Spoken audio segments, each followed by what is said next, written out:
guys, Jason here. Welcome back to the channel. Today I'm doing part 2, a second installment of my top 10 most disturbing books. I already did one of these videos like a year ago maybe, and it's by far my most watched video, so I'm going to do another one because obviously you guys love it. And these are in no particular order. And I do want to just, a little side note, on the previous video, lots and lots and lots of people were commenting and suggesting books. So a lot of these were some of your suggestions that I then went and read. But a lot of people were like, "Oh my God, I can't believe this book isn't on here. This book isn't on here." Well, if it's not on here, it's probably because I haven't read it. Not because I don't think that it's a good book or that I don't think that it's worthy of a list like this. I just, probably haven't read it yet. So leave a suggestion in the comments, and yeah, maybe it will make the cut for the next installment. Anyway, into the list. Here we go. The first one on this list is The Slob by Aaron Beauregard. This is, I think, the most recent book on this list that I read. It's just gross and vile. That's what makes this one disturbing. It's just hard to read. Basically, it's a story about a vacuum cleaner saleswoman who knocks on this guy's door, and he kidnaps her and tortures her and does horrible things. And he's a bad guy. Almost like cartoony violence. It's so over the top. There's definitely some scenes in here that make you cringe for sure. So next we got Dead Inside by Chandler Morrison. This is another one that's just like over the top, crazy violence. It's not too long, and I don't know. The writing is not amazing, but the story is interesting, and it did keep me engaged. And the twist at the end, I didn't see it coming. I should have probably, but I didn't, and I really enjoyed this. Next we got Exquisite Corpse by Poppy Z. Bright. Another one kind of similar in subject matter a little bit to Dead Inside, because it's kind of a love story, but in a really messed up, horrible way. But this one is very well written. The prose is really beautiful and poetic at times, but it's also really, really gross and violent. This one's about two serial killers that meet and kind of fall in love, and it's really interesting. The setting was really cool. It's set in New Orleans. Yeah, this one was really, really great. Next, Ryan C. Thomas, The Summer I Died.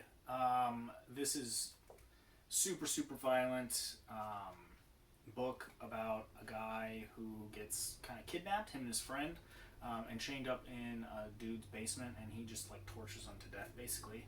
Really over the top violence, to the point where it's unrealistic. The violence is so grotesque and over and just insane that it's not possible. And it almost makes it feel like an Itchy and Scratchy show, from The Simpsons, where it's just cartoon violence for violence sake. This book gets to that point a little bit sometimes, but even so, this was actually quite good. It's a trilogy. There are 2 more novels, so if you like this one, you can certainly continue. I read all 3 of them. I think this was my favorite out of all 3 of them, for sure. Even if you just read the first one, it's worth it. And then, like I said, if you enjoy it, then continue on. This next book I want to talk about is criminally underrated. It's an amazing book. It is The Devil of Manking by Mo Hader. I talk about this book all the time, and I love this book. And honestly, I don't know why I didn't put this on the first list that I made, because I read this book a while ago, and I think I just overlooked it. So it's a mystery about this girl. She's investigating something that happened during the massacre at Nanking. And if you know anything about that, it's a very, very brutal sacking of a town that occurred in World War II. The Japanese occupied China, and they killed a lot of people in Nanking in really brutal ways and horrible ways, and that's true. So that's kind of the backdrop to this. Now it's set in the 90s or whatever, but that event is like critical to the plot of the story. It just turns into this crazy mystery where you just go deeper and deeper and deeper into this dark world, and when you find out what's going on, it just is, the ending is crazy. So I cannot recommend this enough. More people need to read this book. It's amazing. The next one is Uzumaki by Junji Ito. This one is it's disturbing mainly because of, well, it's very violent, but also it's a manga, so it's kind of like a graphic novel, sort of. And the artwork is incredible. But some of the artwork is really quite striking. And it's just body horror straight up, but the visuals are just so wild. It's about a town that is being kind of overrun by spirals, like a shape. It sounds kind of silly and weird, but it's really interesting, and it kind of plays on that theme over and over and over again. And it's something. It's unique, and like I said, the artwork is just really cool. And yeah, some of the images are just going to stick with you forever. So very cool. Next up, we got The Road by Cormac McCarthy. This is probably the bleakest book I've ever read. It's about a boy, a man and his son, who are just trying to survive in this post-apocalyptic world where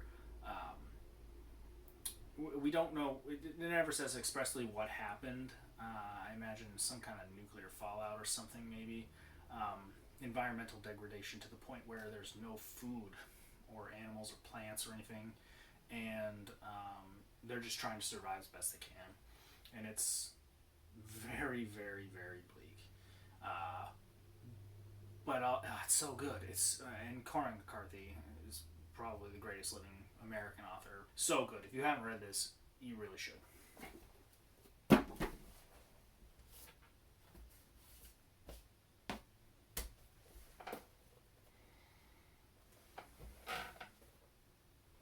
Next we got Tender as the Flesh by Agustina Bastarrica. This was one that was recommended many times in the comments on the last video that I made. But basically what this one's about is all animals on Earth have become toxic to humans somehow. And because of that, governments have instituted like systemic cannibalism, or like factory farming of humans for meat, basically. And so it's kind of a dystopian novel centered around that. It's quite gross, and the implications of it are, when you think about it, are also pretty profound and gross. I really enjoyed it. I think, and it seems to be well regarded. Like I said, a lot of people recommended this to me, and so yeah, check it out. It's very good. We're getting into the last two here. So we got The Resurrectionists by Wrath James White. Whoa, this is my first Wrath James White book, and I really want to read more. It was really good. It's super violent, but unlike some of those other books, like the violence kind of serves a purpose, and it actually has a really good kind of message that without it wouldn't make as much sense. Basically what this book is about is there is a boy. He discovers that he has the ability to bring people back to life because he witnessed his mother being murdered by his father, and he brings her back to life. That's how he finds out that he has this power. But he does not use that power for good. He uses it for evil.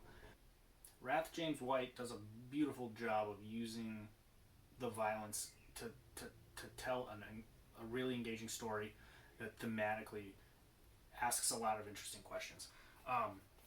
I really like this. This was really good. And then the last one I'm going to mention on this list is Neville Shute, On the Beach. This is probably the least like graphically violent story out of all of these. There's not a lot of like really gross violence, but this one really messed with my head. It's about the very tip of the Australian coast, like the Gold Coast, I think, or whatever. A little community that lives there, and a nuclear war has broken out in Russia and the United States, and the fallout from that war, the cloud, the toxic nuclear, whatever, radiation cloud is coming towards them. And they know it's coming, they know when it will be here, and they know that when it gets there, it will kill them all. And they're like the furthest away from it, so they're the last people that will be alive, this little community. And when it hits them, they're the last people. Everyone else on Earth is already dead. And it's like months away. It's like 2 months or something. So it's the story of how these people deal with the knowledge that they only have 2 months to live, what they do, how they cope with it. A lot of them are in denial about it. A lot of them like continue to make plans for the future and stuff. It's disturbing because we know that they know that they're gonna die, but they kind of carry on like they're not. It's really weird. But man, it's good. This is really, really, really good. Worth a read for sure for anybody. It's an amazing book. Anyway, that's the list. Again, they're in no particular order. They're all really, really great. Let me know in the comments what you think, if you've read any of these, whatever. And if you have any suggestions for me, I love reading stuff like this. So just leave them in the comments, and I'll continue to read things like this. And like I said, maybe I'll do another one of these in a little while. Maybe this will be like a once a year thing. We will see. That's pretty much it. So thanks for watching, and I'll see you guys next time. Peace.